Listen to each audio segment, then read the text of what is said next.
और देखते देखते सर्वज्ञ ठाकुर को पता लगा कि एक कांड, एक वितंडा मेरे वैकुंठ के द्वार पर हो रहा है, तो सीधे वहां प्रकट हो गए। सनकादि ऋषि को देखा, दर्शन करने आए थे लेकिन क्रोध में थे। ये कितना विरोधाभास है, ये कितना विचित्र बात है। भगवान के दर्शन करने के लिए हम आए, मंदिर में आए, सत्संग में आए, साधु संतों के चरणों में जाएं, और हमारे चेहरे पर क्रोध, मुख मुद्रा हमारी क्रुद्ध हो, चेहरे पर हमारे कोई बुरा मनाई लिखी हुई हो, तो ये विचित्र विडंबना है। अंतर्यामी ठाकुर सब जानते समझते थे। सनकादि ने देखा, भगवान का रूप सौंदर्य देखकर कुछ क्षणों के लिए स्तंभित हो गए, मौन रही, कुछ कह न सके। और फिर मानो वायु वेग सब बात समझ आ गई हो, बोले भगवान हम आपसे क्या कहें। ब्रह्मा जी के मुख से आपकी प्रशंसा सुनी, आपके साक्षात दर्शन का लोभ जाग गया, लोभ का समरण न कर सके, आपके द्वार पर पहुंच गए। हमसे बड़ी भूल हुई, हम आपके सेवकों को अभिशप्त कर बैठे, पर क्या करें, अपने ही दिल के हाथों बर्बाद हो गए हम। अपने हृदय की क्या कहें, हे हृदयेश्वर, हे हृदय सम्राट। ये मन तुम्हारे दर्शनों को अकुला रहा था, और आज जब तुम्हें सामने देखा तो पता चला कि तुम्हारे सौंदर्य के विषय में जो सुना था, तुम्हारे गुणों के विषय में जो सुना था, तुम्हारी दृष्टि की ममता, करुणा और प्रीति के विषय में जो सुना था, कहने वाले स्वयं ब्रह्मा जी, वाणी के सम्राट ब्रह्मा जी। अब देखा क्या आपका वास्तविक सौंदर्य और गुण जो सुना था उससे कहीं अधिक है।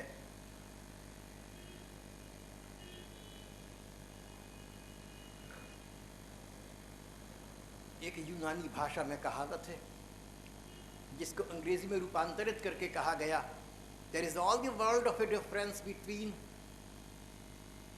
Seeing a thing and hearing about it. किसी वस्तु के विषय में सुना हो और फिर स्वयं जाकर देखें, बड़ा अंतर प्रतीत हो जाता है। और अभी 400 वर्ष पहले अंग्रेजी के शेक्सपियर हुए काव्य पुरुष।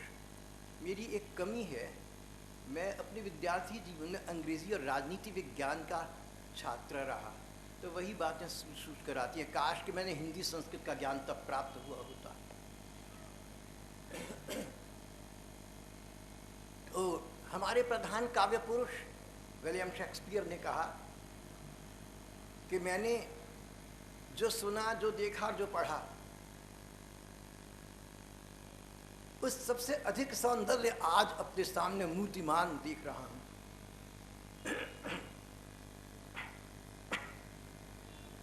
अब पता चला कि सौंदर्य वर्णन का विषय नहीं है, आंखें देख सके तो देख ले।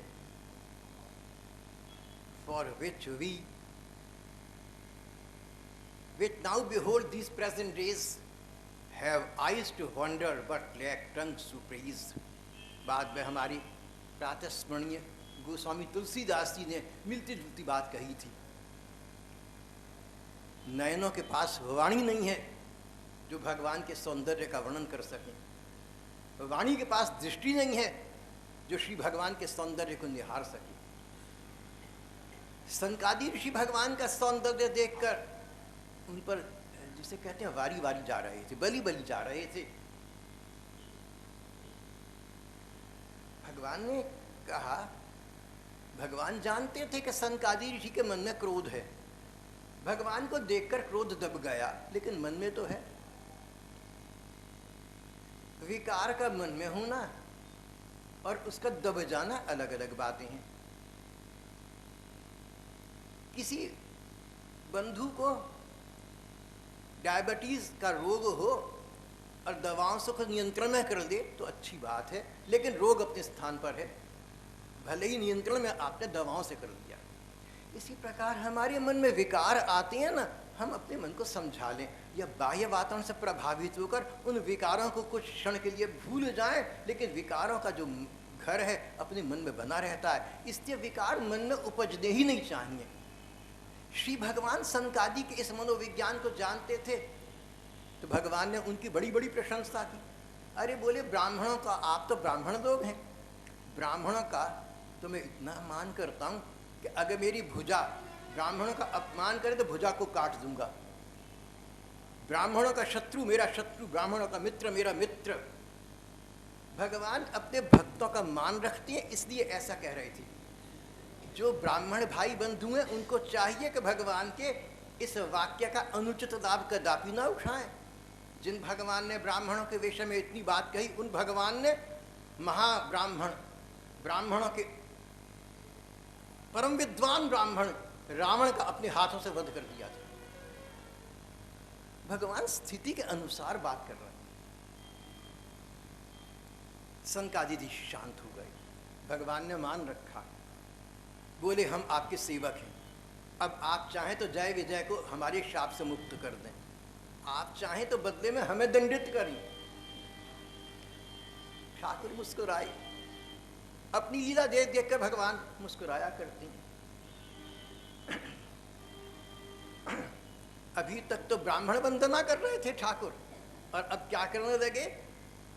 बोले ऋषियों, अगर कोई व्यक्ति किसी के चपत टिकाए थप्पड़ मारे तो कसूर हाथ का नहीं होता, व्यक्ति का होता है। अगर मेरे सेवक जिनको अधिकार मेरे से प्राप्त हुआ है आपकी दृष्टि में कोई गलत बात करते हैं तो दंड के भागी मेरे सेवक नहीं है, मैं हूं। देखो स्वामी हो ऐसा, अगर आपके पास कहीं अधिकार है, अगर आप उच्च अधिकारी हैं, अगर आप कहीं बॉस हैं, अगर कहीं आपकी चलती है, तो इस बात को याद रखना कि तुम्हारा स्टाफ उसका सम्मान रखना रखाना तुम्हारा कर्तव्य बनता है।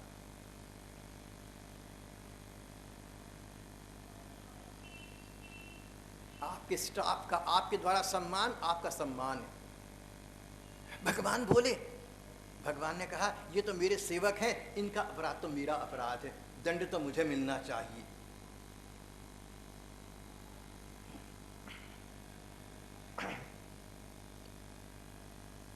फिर भगवान ने कहा कि आप लोग अगर अप्रसन्न हो गए तो एक कृपा प्रसाद प्रदान करें, मेरे ये दोनों सेवक दैत्य योनि में सदा के लिए न चले जाएं, कुछ देर के पश्चात वापस मेरे धाम मेरे द्वार पर आ जाएं, ऐसी मेरी आप लोगों से मनुहार है, ऐसी मेरी आप सनकादि विनती है, अनुनय है।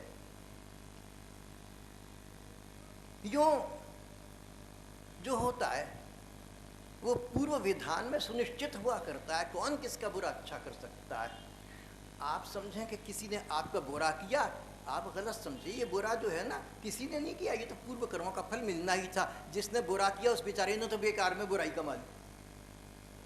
और आप किसी का भला करें तो ये न समझ लेना आप करा, ये तो उसके कर्मों का फल था, ये भला तो उसका होना ही था। भगवान ने सिद्धांत भी कह दिया, बड़े कुशल वाणी।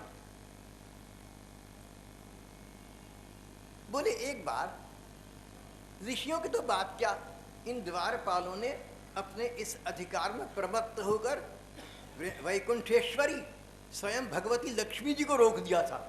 लक्ष्मी जी को रोक दिया, आप अंदर नहीं जा सकते। इनके स्वभाव में अधिकार का दुष्प्रयोग है, इसलिए इनको जो दंड मिला वो इस घटना विशेष का नहीं है। भाई बहन जो ध्यान से सुन रहे हैं इस बात को समझ रहे होंगे। जिन दोनों जय विजय को दंड मिला है ये वर्तमान घटना के कारण नहीं है, इनका सदा से स्वभाव ऐसा रहा कि इनके स्वभाव में भक्तोचित लक्षण नहीं रहे, ये अधिकार प्रमत्त हो गए। इस कारण विधान ही ये बन गया कि इनको कुछ देर के लिए असुर योनि में रहना होगा। भगवान अपने भक्तों की अपूर्णता देखें तो उसकी भी रक्षा करते हैं। सनकादि ऋषि भले ही भगवत दर्शन की लालसा से अभिषिक्त होकर क्रोध कर बैठे थे, लेकिन क्रोध अपने आप में अच्छी बात नहीं। तो क्रोध का कुपरिणाम सनकादि ऋषि तक को भुगतना पड़ा। क्या हुआ?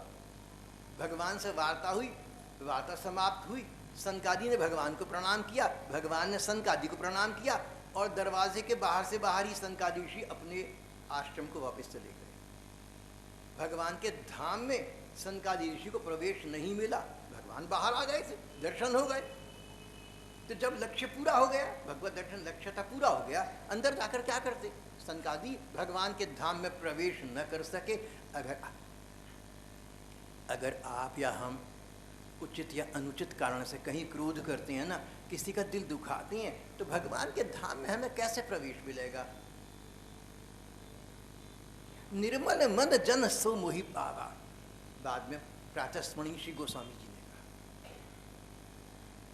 जो लोग साधक वर्ग के हैं, जिनके जीवन का लक्ष्य भगवान को प्राप्त करना है, इस प्रकार के गंभीर जनों को इस प्रसंग से प्राप्त करने के लिए बहुत कुछ संपदा है। मन में भी अगर हमारे विकार होगा तो मन मंदिर में विराजते ठाकुर और मन का विकार साथ साथ न रह सकेंगे। राजा परीक्षित और भगवान कृष्ण एक ही माँ के शरीर में साथ रही थी, लेकिन अगर हमारे मन में छोटा सा भी कोई विकार है, कोई संकुचित भावना है, कोई रिजर्वेशन है, किसी के बारे में कोई बुरा मनाई है, देखो इसने तो ऐसे करा, चलो कहना तो क्या है, मुझे क्या मतलब है, मैं तो नहीं कहूँगा, लेकिन इसने ऐसा किया है। अगर मन में इस प्रकार किसी को लेकर बुरा मनाई है ना, तो वो बुरी बात, वो बुरा मनाई तुम्हारे उस मन में कहाँ रहेगी जहाँ पहले भगवान रहती हैं। या तो मन मंदिर से अपने मनमोहन को बाहर निकाल के खड़ा कर दो तो विकृति अंदर स्थान प्राप्त कर लेगी, या विकृति को बाहर करो तो भगवान अंदर होंगे। दोनों इकट्ठे नहीं रह सकते। जहाँ राम तहाँ काम नहीं, जहाँ काम नहीं राम। काम का मतलब संसार, स्वार्थ, बुरा मनाई, क्रोध इत्यादि, दोनों इकट्ठे नहीं रह सकते। हम भाई बहन अपने मन को कूड़े कबाड़ की टोकरी ना बनाए, रद्दी की टोकरी ना बनाए। हम अपने सुख दुख की चाबी दूसरों के हाथ में न देवें। हमारे सुख हों तो ठाकुर को लेकर, हमारे दुख हों तो ठाकुर को लेकर। हमारे मन में मंदिर हो अपने मनमोहन का, ना कि रद्दी की टोकरी। जो चाहे सुखी कर दे, जो चाहे दुखी कर दे। मन में हम विषाद, निराशा और उलाहना, उपालंब, शिकवे, शिकायतें लिए बैठे रहें तो उचित नहीं। इसमें आत्महानि है, इसमें अपना नुकसान है।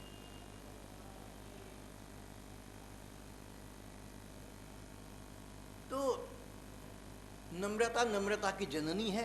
भगवान की नम्रता से प्रभावित सनकादि ऋषि भगवान को प्रणाम करके और दंड देने के लिए क्षमा याचना करके वापस चली गई। ये तो थे ना जय विजय, भगवान के द्वारपाल तक नियुक्त हो गए थे। लेकिन विचित्र बात है, भगवान का सबसे अधिक दर्शन और संपर्क द्वारपालों को प्राप्त होता है। जैसे कहीं के राष्ट्राध्यक्ष हों तो जो वहाँ पर द्वारपाल हैं उनको अपने राष्ट्राध्यक्ष का आना जाना बार बार दिखेगा। इसी प्रकार भगवान के द्वारपाल जय विजय थे। ये भगवान के अति समीप थे। भगवान किसी को मिलने जाए, कोई भगवान से मिलने आए, भगवान किसी को मिले, भगवान किसी को विदा करें, भगवान किसी का स्वागत करें, जय विजय वहीं पर है, दिख रही हैं। भगवान का इतना सामीप्य प्राप्त था इन जय विजय को, लेकिन भगवान का सामीप्य उनको सामीप्य प्रदान न कर सका, समीप से दूर हो गए, क्योंकि उन्होंने अपने हृदय में शील, संकोच, अमान इत्यादि को स्थान नहीं दिया। अगर भगवान जैसे गुण हमारी चरित्र स्वभाव में नहीं है तो हम भगवान के पास रहकर भी दूर हो जाएंगे। इस प्रकार का अपने को ग्रास कोई बहन भाई ना बनाए।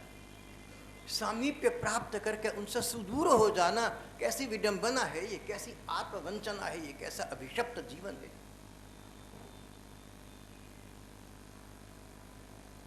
भगवान का सामीप्य समीपतम पार्षदों को समीप न रख सका। ये थे जय विजय, जो एक बार तो हिरण्याक्ष और हिरण्यकशिपु बने, दूसरी बार शिशुपाल और दंतवक्त्र बने, और तीसरी बार इससे पहले रावण और कुंभकर्ण बन चुकी थी। ये कथाएं विख्यात हैं, सब भाई बहन जानते हैं।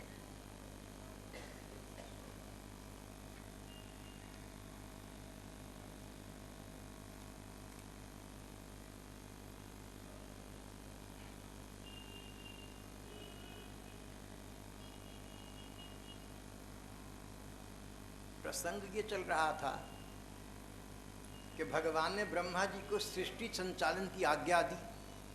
ब्रह्मा जी ने देखा कि पृथ्वी पानी में डूबी हुई है, भगवान से प्रार्थना की। भगवान ने सूकर रूप में, वराह रूप में जल में प्रवेश किया। हिरण्याक्ष नाम का दैत्य पृथ्वी को दबोचे बैठा था। हिरण्याक्ष का उद्धार किया, पृथ्वी का उद्धार किया, पृथ्वी को बाहर ले आई। अब ब्रह्मा जी की सृष्टि इस पृथ्वी पर रह सकती है। हमारी पृथ्वी जिस पर हम इस समय विराज रहे हैं, ये वही पृथ्वी है जिसको साक्षात भगवान जल से निकाल कर बाहर लाई थी। जिस पृथ्वी का कभी स्पर्श भगवान, जिस पृथ्वी को कभी भगवान का स्पर्श प्राप्त हुआ, भगवान की उस संस्पृष्ट भूमि पर आज हम लोग विराज रहे हैं। हिरण्याक्ष का उद्धार हो गया। हिरण्याक्ष, इसके भाई थे हिरण्यकशिपु, जिनका बेटा प्रहलाद हुआ, वो कथा बाद में आएगी। जय विजय नाम के पार्षद ही हिरण्याक्ष और हिरण्यकशिपु बने थे। अब पृथ्वी इस योग्य हो गई कि ब्रह्मा जी के संसार, ब्रह्मा जी की सृष्टि यहाँ रह सकी। तो परीक्षित जी ने प्रश्न किया, सुखदेव जी से पूछा, ब्राह्मण आप सृष्टि संचार की कथा सुना रहे थे, ये सृष्टि सारी भगवान की सृष्टि है, भगवान का नाटक है। जो लोग संसार में स्वतंत्र संबंध रखते हैं वो पुनरपि जननम पुनरपि मरणम, उनका जन्म मृत्यु का क्रम बना रहता है। लेकिन जो लोग सृष्टि को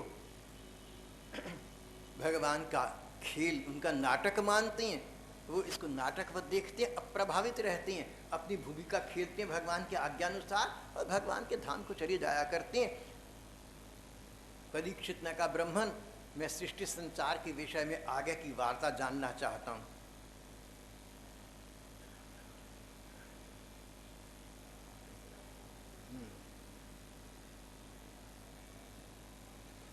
तो जब सृष्टि का आरंभ हुआ, ब्रह्मा जी के पहले मानसिक पुत्र 4 सनकादि ऋषि थे। फिर ब्रह्मा जी ने अपने मन के संकल्प से अन्य पुत्रों को जन्म दिया। इनमें एक थे कर्दम, कर्दम ऋषि। ब्रह्मा जी ने कर्दम ऋषि को सृष्टि संचार की आज्ञा दी। कर्दम ने मन से तो नहीं, लेकिन पिता की आज्ञा को कर्तव्य मानकर तप किया। तपस्या से भगवान प्रकट हुए। वर मांगो। बोले, मैं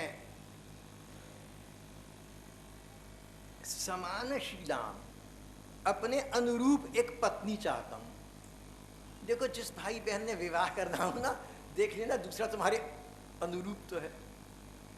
हमारे देश में बड़ी समस्या एक ये है, the problem of wrong pairing.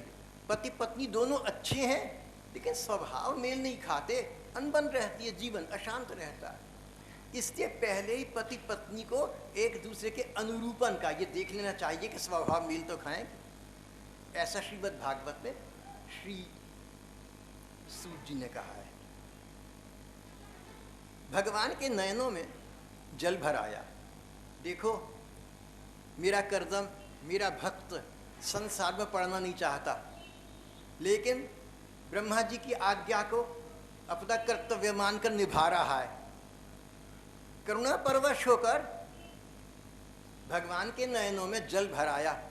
जहाँ जल बिंदु नीचे गिरे, उस स्थान का नाम, ऐसी मान्यता है, विद्वान कहते हैं उस स्थान का नाम बिंदुसर हो गया। बिंदुसर नाम का ये क्षेत्र आजकल गुजरात में है। तो अब कीर्तन का समय हो गया, 10:30।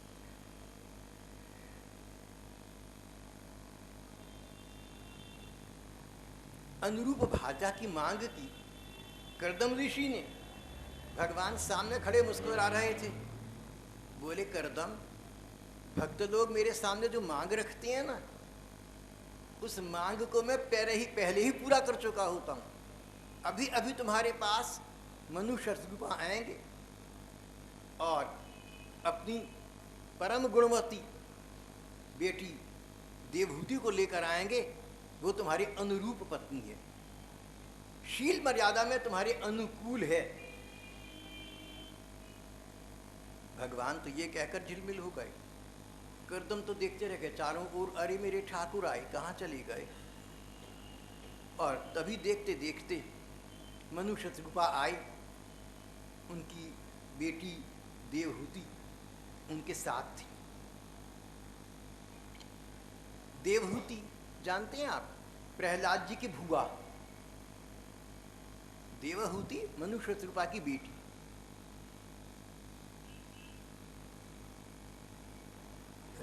मैं गलत कह गया, प्रहलादी ध्रुव जी की भुआ, ध्रुव जी की भुआ, मनु शतरूपा की बेटी देवहूति और मनु शतरूपा का बेटा उत्तानपाद, उत्तानपाद की बेटी ध्रुव। तो देवहूति ध्रुव जी की भुआ जी थी। देवहूति आई, करदम ऋषि ने देखा, उनका मन देवहूति पर पूरा पूरा मुग्ध हो गया और सोचा कि मेरी ड्रीम गर्ल, जिसकी मैंने कल्पना की थी सपने में, यही है देवी। मनु शतरूपा ने प्रस्ताव रखा, हमारी इस बच्ची का पाणी ग्रहण कर ले। बोले एक बार ये गेंद खेल रही थी छत पर, मैंने इसको देखा था, तब वायुदेव इसके सौंदर्य पर मुग्ध हो गए थे, आप इसको लेकर आए हैं, मेरा अहोभाग्य, विवाह हो गया।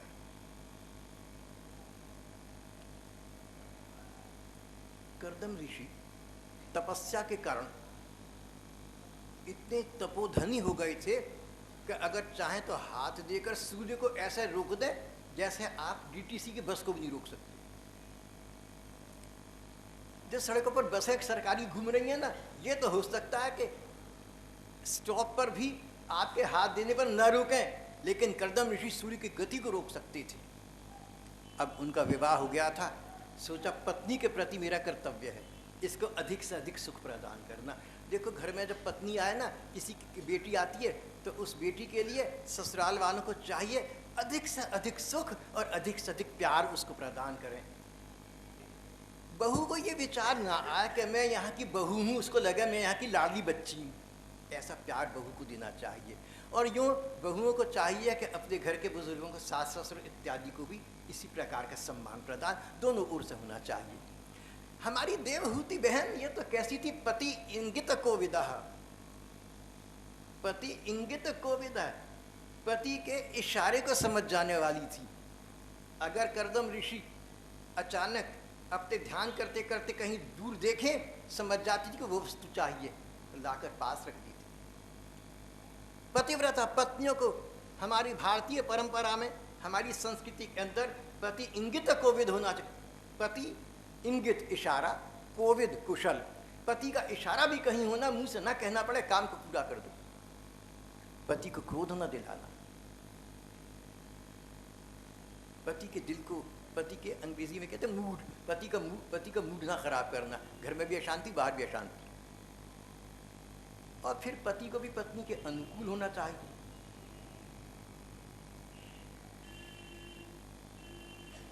तो अपनी तपोधन का, अपनी तपोबल का प्रयोग किया ऋषि ने, एक विमान बनाया। ऐसा विमान ना समझना जैसे आजकल के हेलीकॉप्टर्स घूम रहे हैं, ऐसा विमान नहीं था। ये विमान इतना बड़ा था जैसे कोई विश्वनगरी हो, जैसे कोई मेट्रोपॉलिटन सिटी हो, इतना बड़ा विमान। इस विमान में बिजली की जरूरत नहीं थी, प्रकाश की जरूरत नहीं थी।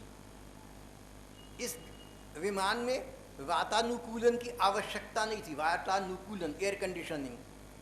अगर सर्दी का मौसम होता इसमें अपने आप गर्माई आ जाती, गर्मी का मौसम होता अचानक शीतलता व्याप्त हो जाती। इसमें किसी वस्तु की बाहर से लाने की अपेक्षा नहीं थी। जो कुछ सामान चाहिए ना घर गृहस्थ में, जो राशन पानी चाहिए, इस विमान में सहज सुलभ उपलब्ध था। बाहर नहीं जाना पड़ता था, बाजार हाट के चक्कर नहीं काटने पड़े देवहूति माता को कभी। ये विमान सर्वगामी था, इसमें किसी रिमोट कंट्रोल की जरूरत नहीं थी, इसमें किसी यंत्र संयंत्र की आवश्यकता नहीं थी। पति पत्नी के मन में विचार आया, हम ब्रह्मलोक चलें, और देखा कि हम ब्रह्मलोक पहुंच गए हैं। वायु वेग से चलने वाला ये विमान कर्दम ऋषि के संकल्प शक्ति से गतिमान होता था। यहाँ पर एक बात कहनी होगी मुझे, एक क्या दो बातें कहनी होंगी। पहला तो ये कि हमारे देश के पूर्व काल में विज्ञान की इतनी उन्नति हो चुकी थी जो आज का विज्ञान छू भी नहीं सका, सोच भी नहीं सका। लेकिन दूसरी बात, we must not gloat over the past. हम पुरानी बातों को कह कह कर शीशी में आए रहे, मूर्खता है। हमारी तो दूध की नदियाँ बहा करती थीं, हमारी तो सोने की चिड़िया थी, हमारे तो विमान ऐसे होते थे। भाई तुम वो हो जो आज हो, तुम वो नहीं हो जो पहले थी। आज क्या स्थिति है हमारी सबके सामने है। तो दो बातें मैंने आपसे कही। पहली बात, इस देश में विज्ञान की उन्नति आज की 21वीं शताब्दी में जितनी उन्नति हो चुकी है इससे करोड़ों गुना अधिक थी। लेकिन हम लोग इस बात को लेकर शिखी मारें, ये मूर्खता होगी। कारण हमने वर्तमान को देखना है।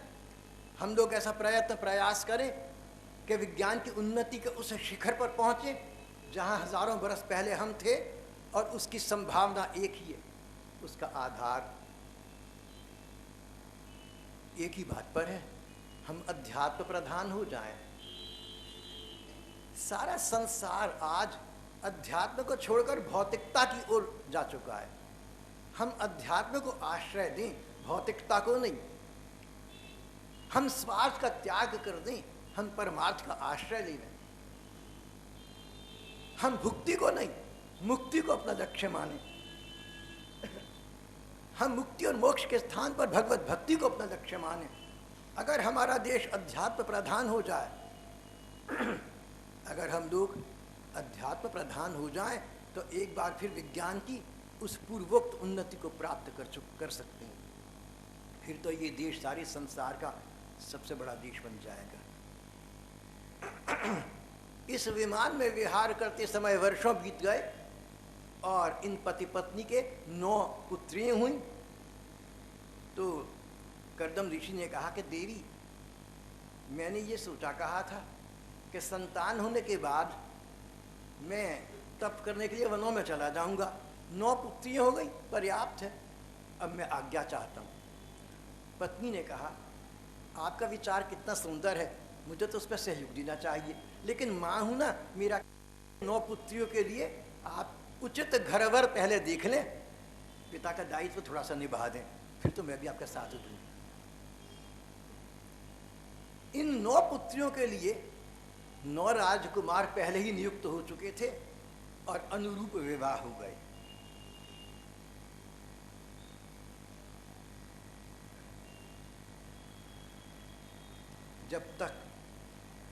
जब तक कर्दम घर में रहे, संसार के सुख भोग में आसक्त रहे, तब तक अपने मन से, उनका मन कहाँ था? कथाकार कहते हैं, देखो, शृण्वतो ध्यायतो विष्णु, शरीर से संसार के कर्तव्य निभा रहे थे, गृहस्थ धर्म का पालन कर रहे थे, और मन कहाँ था उनका? भगवान के ध्यान में, भगवान की लीलाओं के चिंतन में। कभी कभी ऐसा होता है ना कि आपको कोई बहुत गहरी चिंता व्याप्त हो गई, बेटा गया था समय पर, वापस ना आया, सुना है कोई अनिष्ट हो गया है, मन को चिंता हो गई।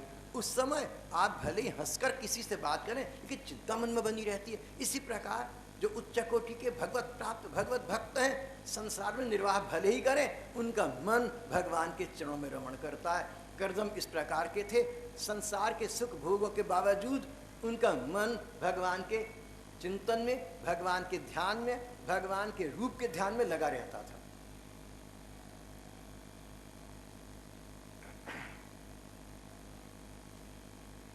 यहाँ आकर 9 पुत्रियों के विवाह की व्यवस्था हो गई और देवहूति कर्दम की 10वीं संतान हुई। ये एक पुत्र था, अपने अंश भगवान ही यहाँ प्रकट हुए थे। धर्म ग्रंथों ने इन्हें कपिल भगवान कहा है। कपिल मुनि या कपिल भगवान सांख्य शास्त्र के लिए संसार में प्रसिद्ध है।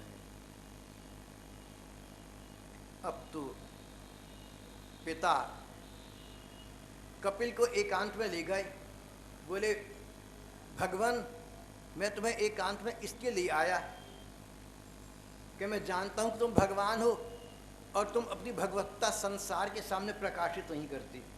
अच्छा देखो, अब ऐसी बात है कि तुम अपना कार्य करो, मैं अपना कार्य करूंगा। और स्वयं भगवान से विरक्त होकर कर्दम ऋषि तपोवन की ओर चले गए। वहां उन्होंने परमार्थ पथ के द्वारा, परमात्म चिंतन के द्वारा परमात्म तत्व की प्राप्ति करो। भक्तों को भगवान के संग की उतनी कामना नहीं होती जितना भक्त ये चाहते हैं कि भगवान जो हमसे मन में चाहते हैं, जो भगवान की हमसे आशा है, जो भगवान की हमसे अपेक्षा है, उसको पूरा करें। कर्दम ऋषि ने यही कर दिखाया। भगवत इच्छा को समझकर वे भगवत प्राप्ति के लिए आगे निकल गए और प्राप्ति सदा के लिए करें।